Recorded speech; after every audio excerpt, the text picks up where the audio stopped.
Good morning students, कैसे हैं आप सब। आई होप आप सभी अच्छे होंगे।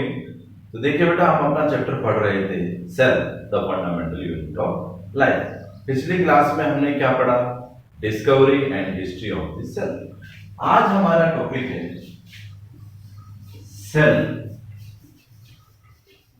थ्योरी।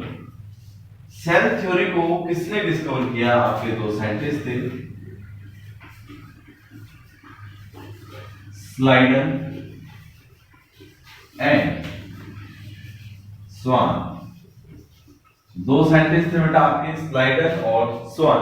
उन्होंने सेल थ्योरी के बारे में बताया। इन्होंने क्या बताया सेल के बारे में?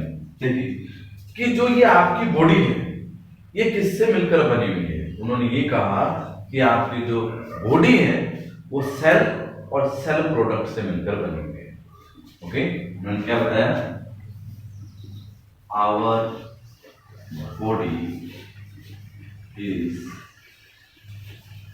made by cell and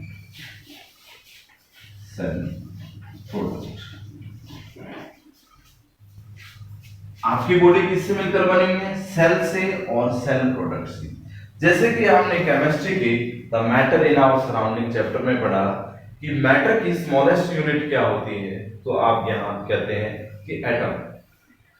जब भी लिविंग ऑर्गेनिज्म की बात आए तो जब आपसे कोई पूछता है कि लिविंग ऑर्गेनिज्म की स्मॉलेस्ट यूनिट क्या होती है, तो आपका आंसर होगा सेल। यहां पर एक टर्म और आई है, that is cell product. Cell product कौन कौन से होते हैं बेटा? जैसे कि आपके ऑर्गन्स और आपके ऑर्गन सिस्टम, ये आपके क्या होते हैं? सेल प्रोडक्ट होते हैं। ओके बेटा, क्या कहा इन्होंने? स्लाइडन ने और स्वान ने ये कहा कि our body is made up of cell and cell product. ये हमारी बॉडी किससे मिलकर बनी है? सेल से और सेल प्रोडक्ट से मिलकर बनी है। सेकंड बात उन्होंने क्या कही कि आल एक्टिविटीज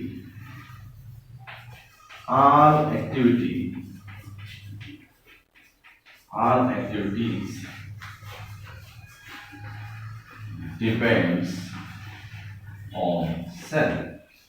हमारी जितने भी एक्टिविटी होती है वो डिपेंड करती है बेटा सेल के ऊपर, क्योंकि सेल नहीं होगी तो कोई एक्टिविटी भी नहीं होगी। ओके बेटा, लास्ट वन उन्होंने सेल थ्योरी के बारे में क्या कहा कि दे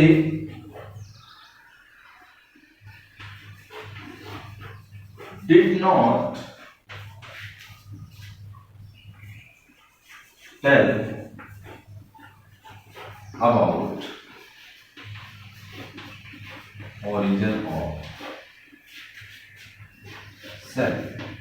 और इन साइंटिस्ट ने ये नहीं बताया कि आपकी जो सेल है वो कैसे ओरिजिनेट होती है, उसका ओरिजिन कैसे होता है, ये सारी चीजें नहीं बताया। ओके बेटा, ये कुछ पॉइंट्स थे आपके सेल थ्योरी के जो बताया।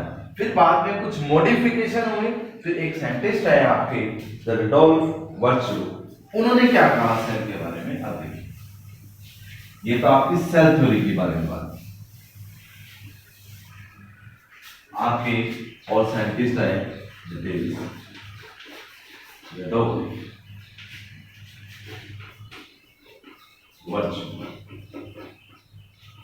उन्होंने थोड़ा सा मॉडिफिकेशन किया सेल थ्योरी के अंदर। तो उन्होंने उस थ्योरी का नाम दिया कि न्यू थ्योरी, या आप कह सकते हैं मॉडर्न सेल थ्योरी, या एक नाम और दिया कि सेल प्रिंसिपल। ओके बेटा, रुडोल्फ वर्च्यू ने क्या कहा कि जो मॉडिफिकेशन उन्होंने सेल थ्योरी के अंदर की, तो उन्होंने उस थ्योरी का नया नाम दिया। या तो आप उसको न्यू थ्योरी बोल सकते हो, या मॉडर्न सेल थ्योरी, या सेल प्रिंसिपल्स बोल सकते हो। अब उन्होंने क्या कहा? उन्होंने कहा cell is the basic structure and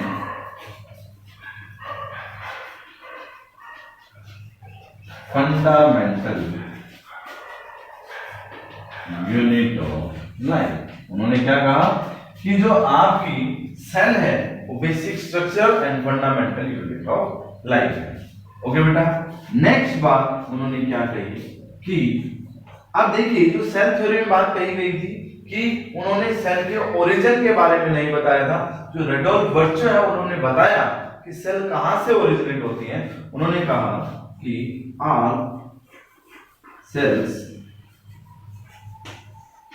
arise from the pre-existing cells, या आप लिख सकते हैं ओल्ड ones। जो पुरानी सेल्स है आपकी वहां से नई सेल्स का ओरिजिन होता है। ओके बेटा, और उन्होंने ये कहा कि क्या बात कही उन्होंने, cell is the basic structural and fundamental unit of life. दूसरी बात उन्होंने कही all cells arise from the pre existing cells. अब उन्होंने ये कहा कि सेल कंटेन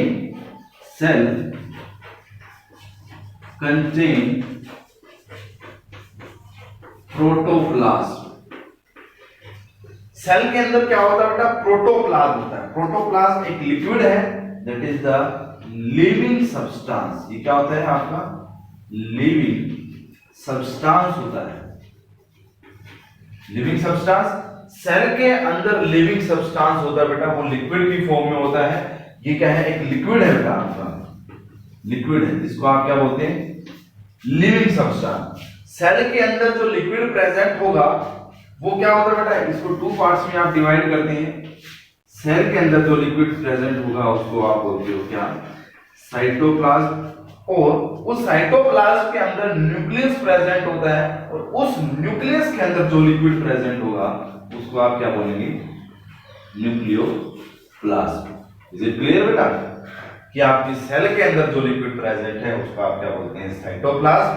और सेल के अंदर, साइटोप्लाज्म के अंदर जो न्यूक्लियस है उसके अंदर जो लिक्विड प्रेजेंट है उसको आप क्या बोलते हैं, दैट इज न्यूक्लियोप्लाज्म। अब उन्होंने ये कहा जो सेल के ऊपर एक मेम्ब्रेन भी होती है, उसकी कवरिंग के लिए, एक्सटर्नल फैक्टर से बचाने के लिए, प्रोटेक्ट करने के लिए एक मेम्ब्रेन होती है। उस मेम्ब्रेन का नाम होता है बेटा सेल मेम्ब्रेन। और प्लांट के केस में सेल मेम्ब्रेन की जगह यहां पर क्या होती है आपकी, सेल वॉल होती है। इज इट क्लियर, जो एक्सटर्नल फैक्टर से प्रोटेक्ट करती है internal organ of the cell.